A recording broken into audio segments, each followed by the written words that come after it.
good evening. Today is, what is today? January 19th. Only 11 and a half months left for shopping for Christmas. Sheriff, so you better get on it. I sent you a list. So, well, we've got an empty house today. We've got the Salisbury Post is with us. Welcome. And those of you watching from home, we hope you had a good Christmas and New Year and MLK Day yesterday. So we're going to begin as we always do. It's tradition of this board that we do a couple things as we begin. We're going to have a pledge. We're also going to have a solemnizing prayer from our chaplain, Chaplain Taylor. Solemnizing prayer is for the commissioners. It's not for anyone else. What we do, we take very seriously and seek wisdom in wise places. And so if you'll come share some wisdom with us, chaplain, commissioners, if you'll join me, we'll get started.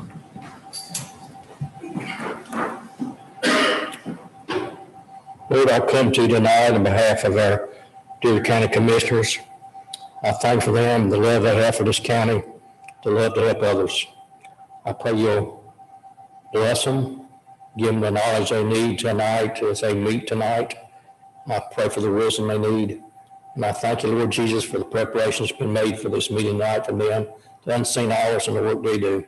I again thank you for the dedication they have to the Lord. I ask you to bless this meeting tonight. In Jesus' name, amen. Allegiance to the flag of the United States of America and to the republic for which it stands, one nation, under God, indivisible, with liberty and justice for all.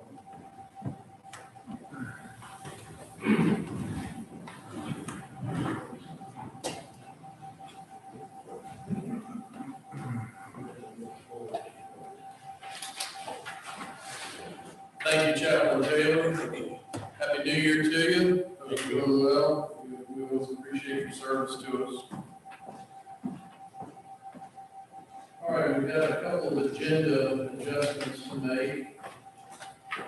Let's see here. The first one is, I just want to make sure on item J, our finance department provided some new attachments for us. You should have received those. We're going to add item K, which is from the EDC, Scott Sheldon, regarding request for public hearing to consider incentives for Project Popcorn. That'll be item K. I think that's it. Okay, Carolyn, anything else? What you added from finance, is that for to execute the contract? Yes. Okay, thank you. That's it. All right, we have a motion to approve the agendas amendment. Motion second. Jim second. All in favor, say aye. Aye. All right, then the minutes from our January 4th meeting that were provided, motion and second to approve those. Jim, all in favor, say aye. Aye. And then the amended consent agenda, items A through K, motion to approve those in the second. All in favor, say aye. Aye. Anyone in public comment, Jay, or April? We'd like to give our remote participants an opportunity at this time. You use the raise your hand feature within Zoom. We'll get you recognized for public comment.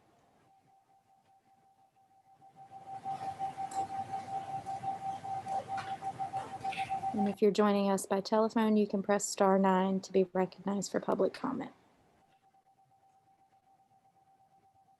I did want to mention for the record, we received written comments for, no, I'm sorry, that's for another item. That's not for public comment. April, anyone? Move on to item number 3, annual services, public hearing for proposed changes to Rowan County ordinances, Chapter 5, Section 5-46.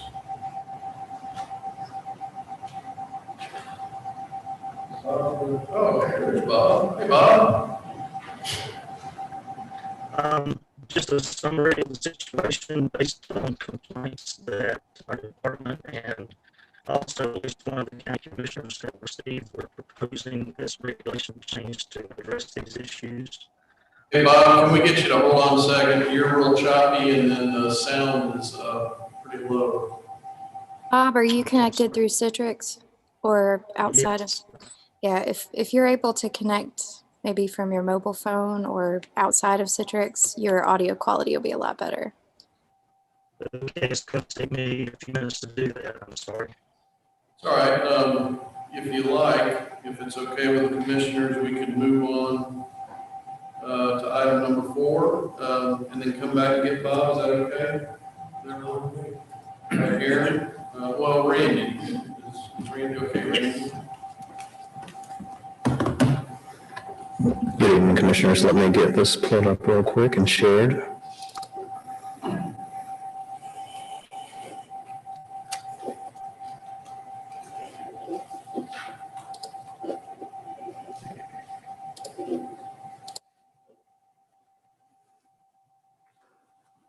April, are you good? Are you seeing it? Okay, thank you. Yes, sir. All righty. All right. Let me close this. Okay, so this is a quick review of the implementation timeline for the matrix planning. Back in September of last year, you had heard the final report from Matrix that involved multiple steps in their guidance. So from there, this was just a recap for that. It was the evaluation, developmental review, and permitting functions. It was across multiple departments, including building inspections, environmental health, environmental management at the time, and fire inspections, and planning and development. There was a process of looking at current processes and staffing needs, technology, and at the time, it was a feasibility assessment for consolidated permitting department overall. And as we know at that point, we'll remain separate on that. So that was just a part of that portion. So from there, they provided the report. I sent this in the presentation for the commissioners to review ahead of time. It's just the task list. This is brought out. I know it's more than you can read on the screen, but the goal here was to go through and evaluate a start and end date and understand how we would go about implementing everything that's been recommended by Matrix.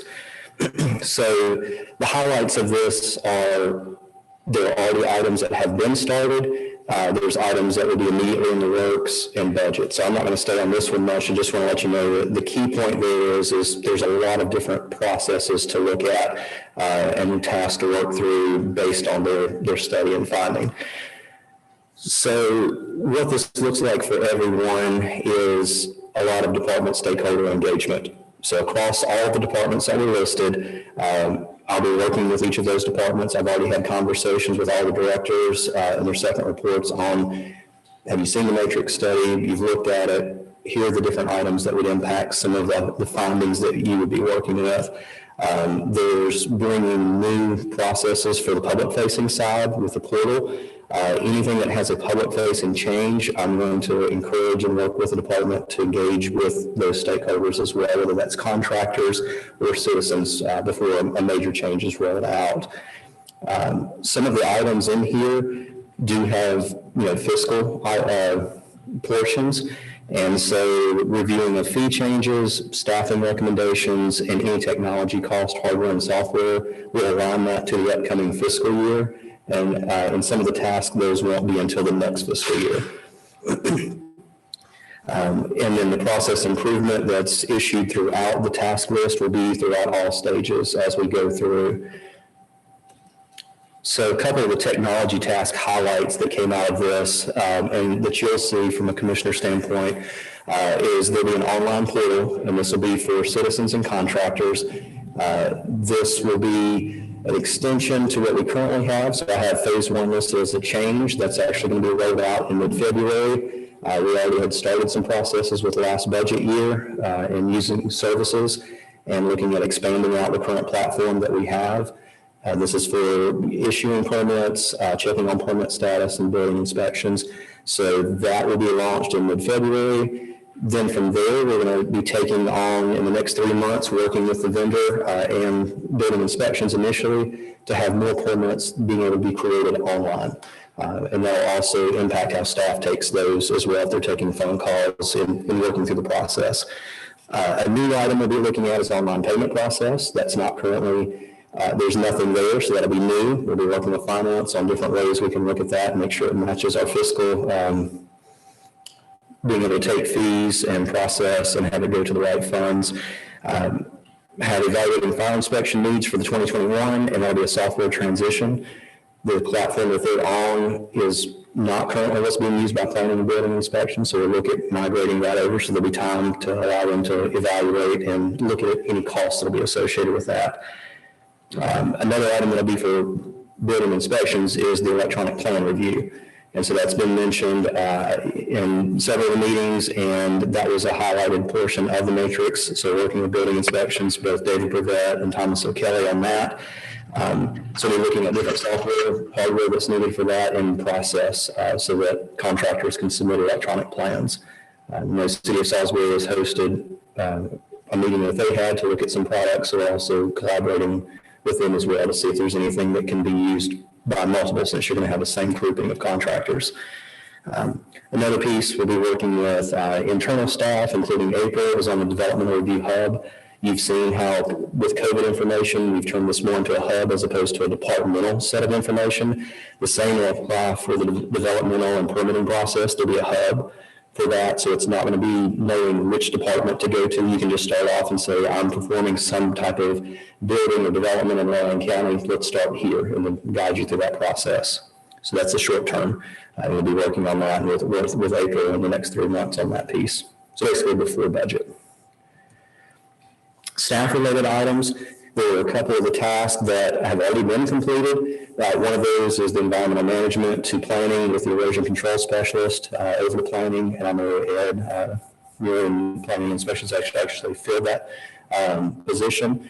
And environmental health, we've gone through the position changes and the bonus offerings to bring people in to help fill positions there. So those have already been, those were recognized in matrix, but they've already occurred. There'll be some budget-related position tasks. I'm not spelling out what those are now. We'll be reviewing them, but fire inspections and building inspections had staffing levels. So I've asked Alan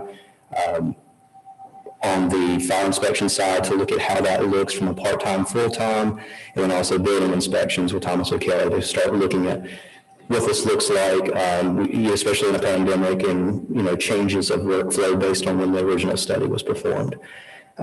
We're talking environmental health, Adrian Pruitt and Charles Drake with that, and looking at some options there. So, and to see where they're at with backlog, do they need any additional staffing as they go into the next budget year?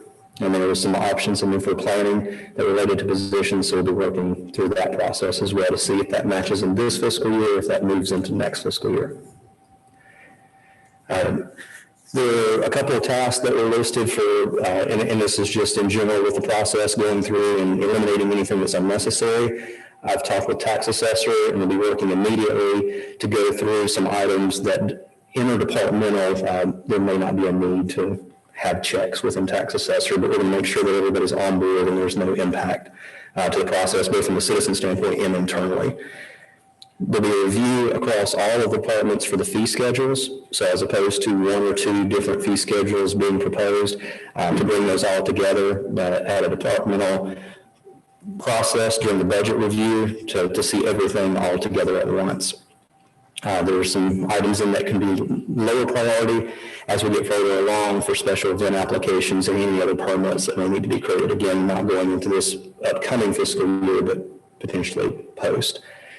And one of the items that Manager Church had mentioned is maintaining the current departments and director positions. So this will keep that in line as well. There's no change to structure of any of the departments. They still maintain their current directors and structure. So to recap what to expect next, a collaborative effort across all the departments that are involved, not just one department taking any one piece, but holistically bringing it all together, expanding the platforms of the current software that we have, onboarding the migration from environmental health to look at the system to use so the process is seamless, and moving from paper-based to electronic. So budget items will be coming up based on staffing and hardware, and fee review. So be happy to take any feedback or questions. There are no board actions other than accepting the implementation timeline. Make sure it's okay if there's any feedback that we should consider. And that's all. Does this involve working with any of the municipalities and their processes? There will be some as it's developed, but it's not a strong focus initially. There's a lot of internal processes to work through first to make sure that Wayland County is working seamless through from environmental health to building inspections through the process. Now, there may be some that's identified through that. If there's any municipalities that would like to work through the process, we can definitely invite them. We have the inspections for most municipalities, except for Salisbury. Yes, I think Salisbury handles their own inspections, yes. We probably will need to be able to do that. Yeah, the process that we have here will be setting up the platform for Wayland County to handle its own permitting and inspections and bring that in, and the platform would allow us to expand to handle others as well. Of course, nobody goes to the town halls to start the process anyway. So it would just be a matter of the computers talking to each other. If they want to know where somebody is in the process.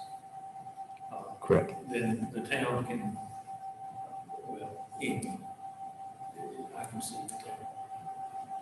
that would work in the long run. That'd probably be one of the latter things you can do. Yes, sir. It sounds like it will add a lot of transparency really in the process. You can go online to look at things versus having to go down to a building and have a full paper. Yes, and when I spoke with environmental health, that was one of Adrian's items. I actually had his for next fiscal year, and he was interested in going ahead, moving forward with looking at it going into this next budget year. So that'll get, once you have those permits and you're working with the system, then you can allow people to see that. And that also impacts internal staff as well, not just citizens or contractors, but anyone being able to view, even cross-departmental. They having a consistent, predictable, efficient process is so important to developers, whether it's a residential or large commercial. I know complaints that I've got, you certainly have wonderful people working in these departments, but when you're relying on each department to kind of connect to the next department, it doesn't always work well under the best circumstances. So I would imagine that part of the focus of this is to provide that, as Commissioner Quiston said, where a process is very open and transparent, it's consistent. Folks can rely on that and not necessarily rely on the way we've got to pass the software system we have now, or adequate just add-ons. There are 3 different platforms, and the goal of looking at this would be to bring it all into one. So right now, environmental health is working off of a different system. Planning and building inspections are working off of the InterGov platform, which is what we're looking at and we'll be pursuing. And fire inspections and fire inspectors are also using their own platform. So the 2 items that in reviewing this will be bringing fire inspections into the same platform with InterGov, and then also working specifically on the on-site septic and well side, not so much food and lodging initially, but to bring that portion for the OSW side into the InterGov platform. And then that way, once you have individuals there across departments, you'll be able to see any of the processes and steps. So someone logging in from planning can see, the zoning side, but also down to the environmental health side to understand where that process is, has that, well been started, where they're at with the septic process as well.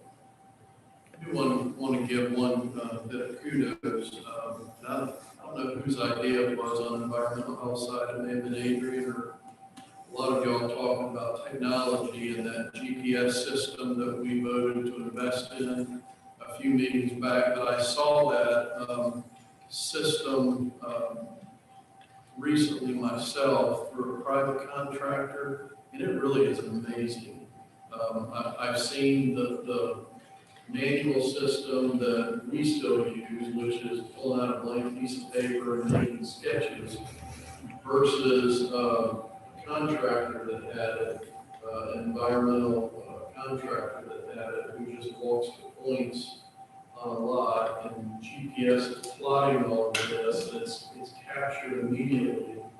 There's no hand scribbling done. They're able to interface with GIS, so they can plot things right off of GIS. It is an amazing piece of technology that is dead on to within a couple of inches, takes all the guesswork out, and you've got a really rich, robust report that's generated from that. And I don't know where we are in that process yet. I know you've got something to do with it, but I really look forward to Rowan County stepping into that technology, because I think it's going to make a world of difference. Yes, sir. That would be Adrian Pruitt and his new staff had brought that over as a recommendation. So IT is just looking to implement, and we're working through that process now to get that sub-meter accuracy and make sure, because yes, once that data is there, that'll also be an integral part of the InterGov platform that'll be visible to all departments. So yes, but that is in the works. Well, you will have folks also that you have developers and contractors that will be using this numerous times in a year. And so they'll be familiar with the process before a lot of other folks will be, and they'll be using it. And that, to me, it seems like it's going to really help the efficiency from our end and from their end also, that they'll be able to, from their desk or from the back of the pickup truck, sitting on the tailgate, call up the computer and find out just exactly when the inspection is going to be done and what time it's going to be done, and those types of things. So I really look forward to this. I think it's going to work well.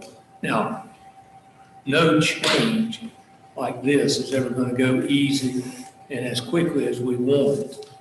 And it's going to take a lot of training, and it's going to take a lot of extra training for some folks. Everybody is not as computer literate as I am at my young age, used to using, but it's going to work out well in the long run. What are y'all snickering? No. We know that Aaron has placed this burden on your back. And, we've been around you a long time. We're appreciative of the work you're doing on this. You've got our confidence, and we appreciate your knowledge and talents and helping to move us ahead. This is a big deal, man, moving to a customer-facing platform, getting us moved into the next century, and then from the worker's perspective, having technology to complete your job. This is a big deal, so thank you. Thank you. We appreciate it. Definitely. Thank you all.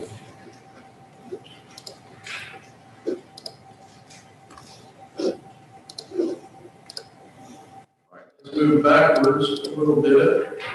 Hey, Bob.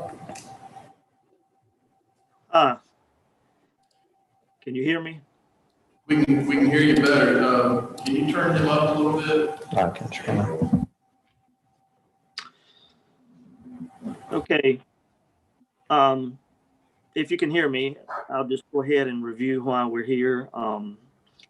Based on citizen complaints to our department, and I know to at least one commissioner, we were tasked to look at an issue that we've never really dealt with before.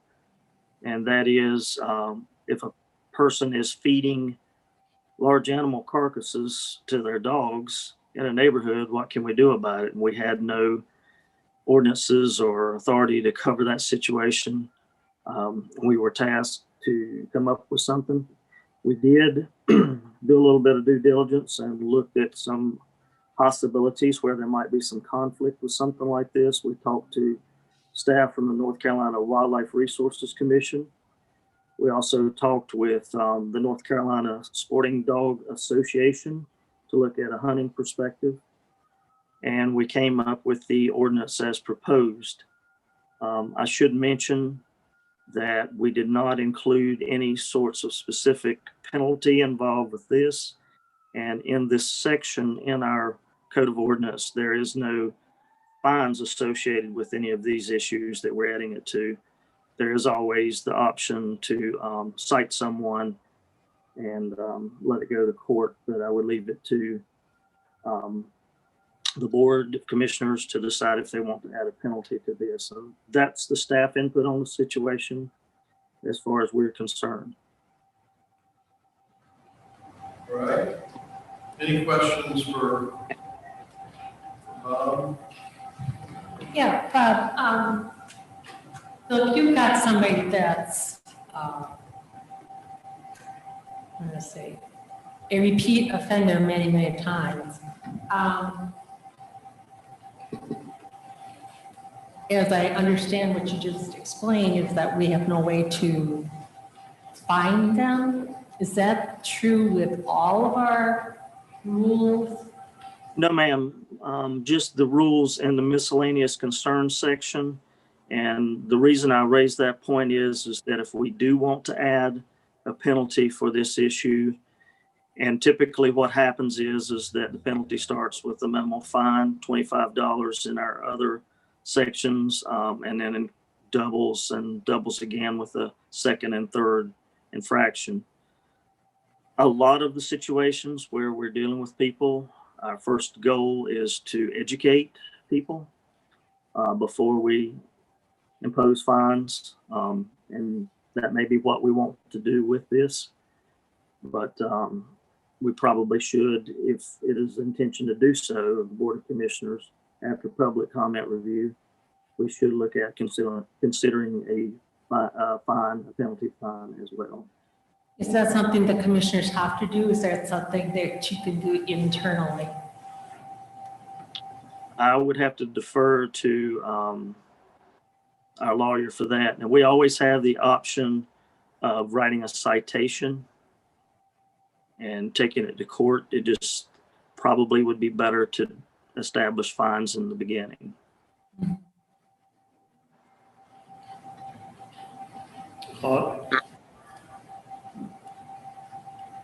I'm sorry. Ask Jay this. It says it shall be unlawful to intentionally feed whole large animals. Now, if they, I don't know, take a saw and take a section off, is that going to deny? I mean, I live in the country.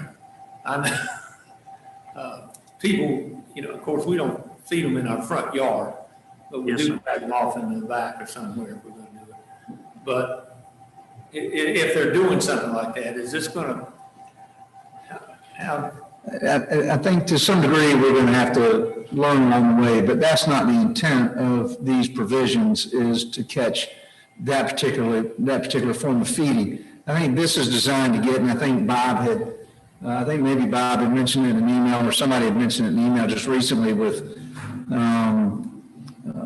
one of the parties involved in this, was that this is really designed to get it out of the front yard, to get it out of visible from public view. But it's not intended to change the custom and practice of how farmers feed animals. I just don't think that's the intent, and I don't think that's where this is going. I don't know any farmers that feed whole animals. Well, anybody out in the country, but I think this is designed to fix the closed quarters that are viewable to the public directly.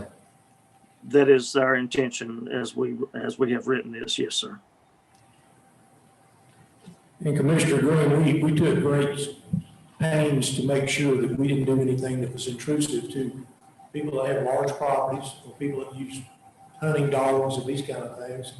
When I was a little boy, my grandpa had 60 beagles, and what they would do at the end of the hunt is feed the rabbit carcasses those kind of things to the dogs, but we didn't do it in the neighborhood. He owned 600 acres.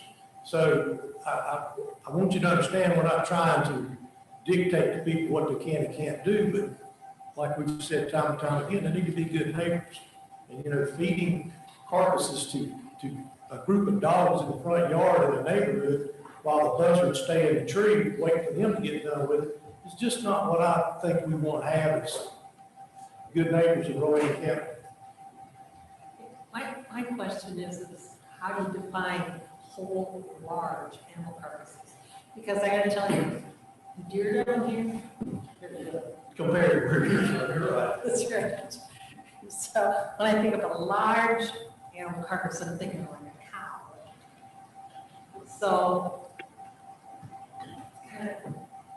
Well, you have to have some starting point. And, you know, if you put just animal carcass, that could be a rat. You know, and that's Right. not- So we're trying to stimulate, we're not trying to go out and tell people, you know, I know that squirrel got killed or your dog's ate in the front yard, that can test an animal carcass, that's not the point. But when people are taking deer carcasses and feeding several dogs in a neighborhood in the front yard, that's just not, I just don't think it's sanitary to start with. So I mean, that's the intent, is to prevent that type of feeding. Like I said, I didn't talk about the finance situation, I just want people to have something to say, you're not supposed to be doing this. But right now, we don't have that luxury. And I don't think it's being too restrictive itself, because you've got neighbors on both sides across the street. You know, there's actually, I won't call them names, but there's actually somebody that sold their house to get away from this.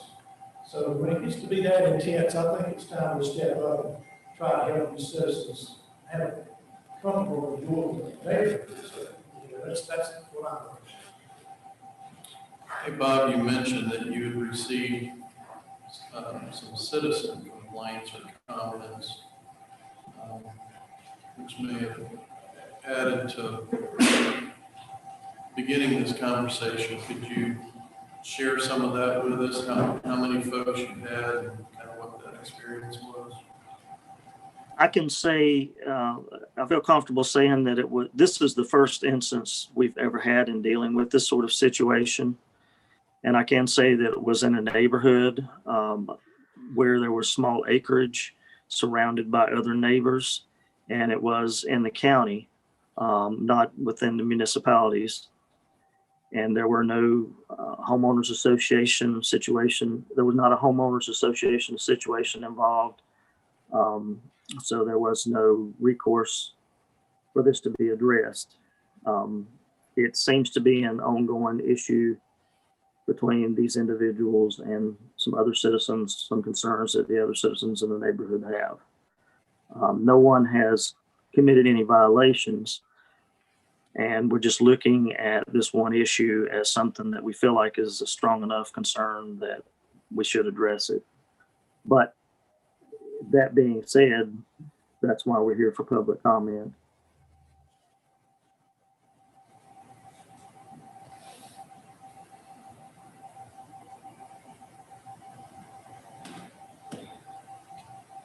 All right. Bob, would you also inform the other commissioners that we took time to meet with these individuals at the Animal Control Center and listen to their complaints, and we did formulate a plan for you to talk to the actual property owner to see if she would not, you know, intervene in this situation, because it's the person that's causing the issue is not the property owner, it's somebody that lives on the property. The actual owner lives in Franklin. And I haven't heard back if you and Clay were able to contact this individual and what the results were from that. I have not spoken to her directly yet. No, sir. I will say that this particular situation that we're talking about here now has not happened again. It only happened that one time, but I have not had any response, any opportunity to talk to the landowner themselves yet. Okay, thank you, Bob. Well, that's true. All right. That is interesting, it's a tenant. Okay, so unless there's any other questions for Bob, and Bob will hang out with us here for a minute. We will open the commissioner meeting to public comment. If there's anyone, have anyone here tonight, if there's anyone online that would like to speak, we mentioned we have one written comment for this public hearing from David Childers, Blackwater Road. So we received that, we read it. Mr. Childers, we appreciate your comments, and those will be entered in the record. Yes, we'd like to invite anyone joining us remotely. If you'd like to use the star 9 if you're joining by phone, or raise your hand feature within the Zoom app.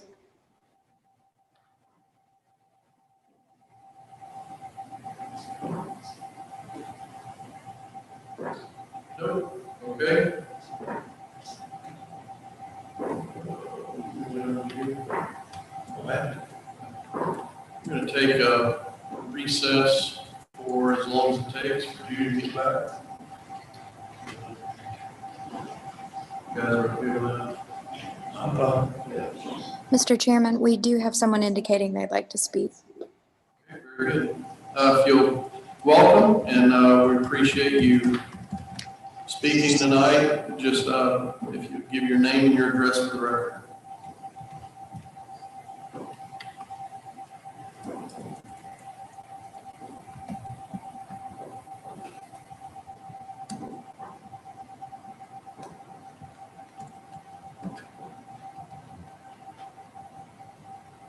Andrea, are you able to unmute?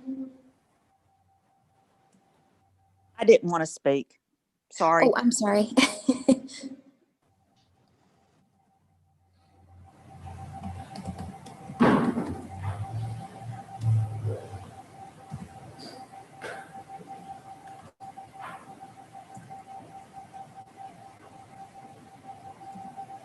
Mr. Chairman, we do have someone else. We're going to go ahead and enable speaking. All right, welcome, and state your name and your address for the record, please.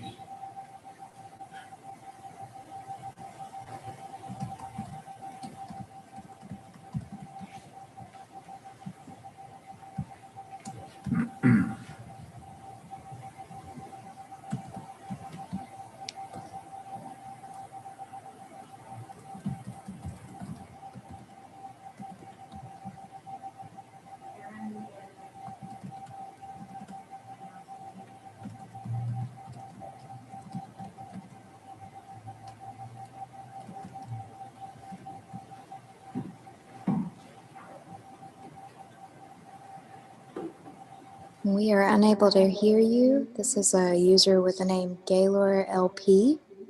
Talking is permitted if you're able to unmute and speak.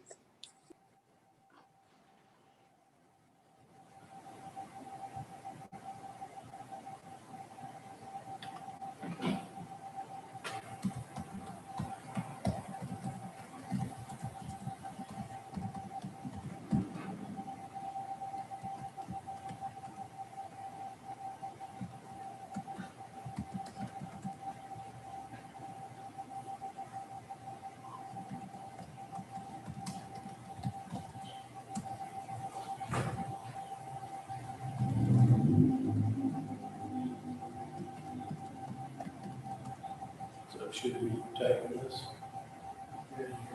Yeah, all five have to be here. I didn't know if there was an exception for somebody like Mike's situation, since he's been deployed.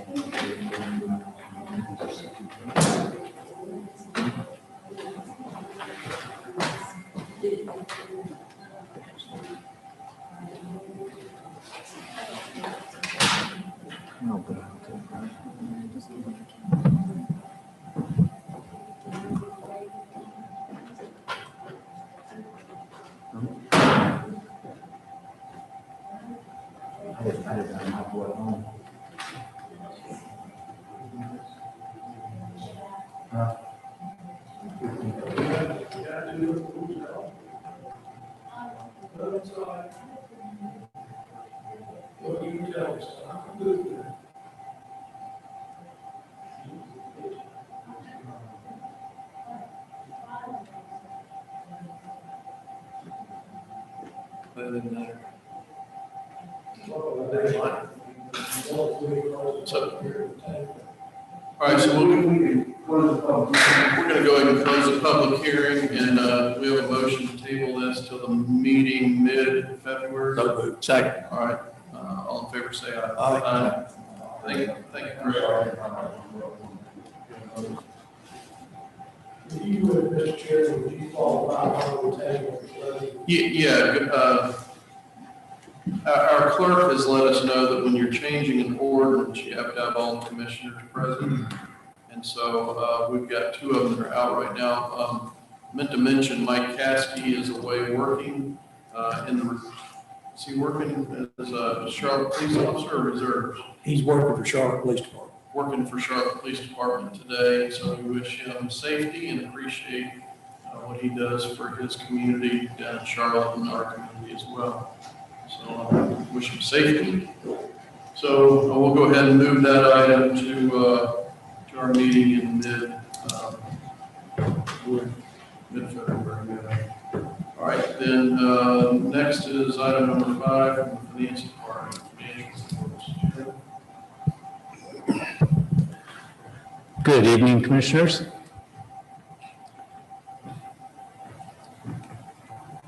All right, we'll start out with the expenditures. Through December, we are at $74.5 million, which is roughly $5 million more than last year at the same time.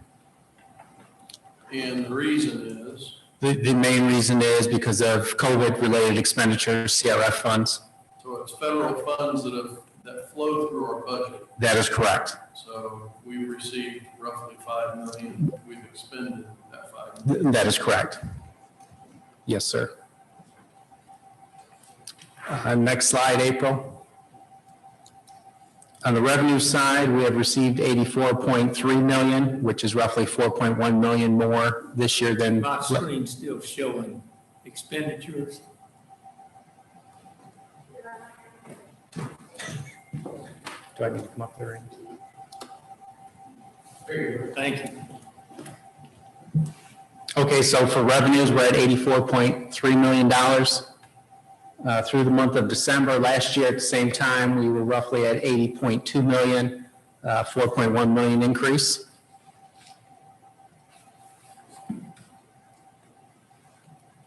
Property taxes through November of 2020, we're at $58.8 million, which is roughly $600,000 more this year than it was last year. And sales tax is at $7.6 million, which again is roughly $600,000 more this year than it was last year. And that is through September.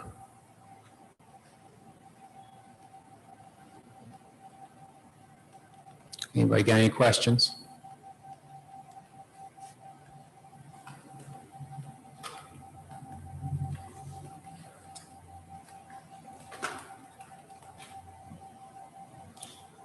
All right, thank you. You're welcome. Item number 6 is budget amendments that have been provided to us. We have a Move to motion. approve. Thank you. Jim, second, all in favor, say aye. Aye. So,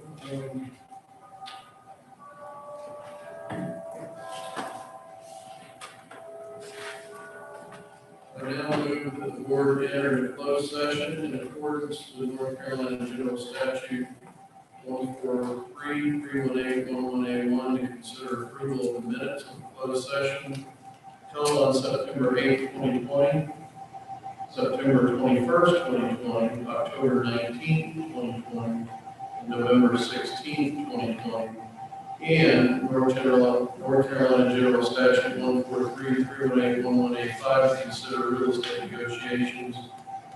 Make that a formal motion. Second. All in favor, say aye. Aye. We'll get started as soon as we clear the room.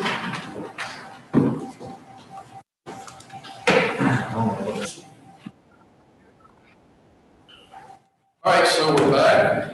We have no action items coming out of that. So motion to close session. Yeah, motion. Second, all in favor, say aye. Aye. And then motion to adjourn. Craig and Judy, motion to second, all in favor, say aye. Aye. Very much.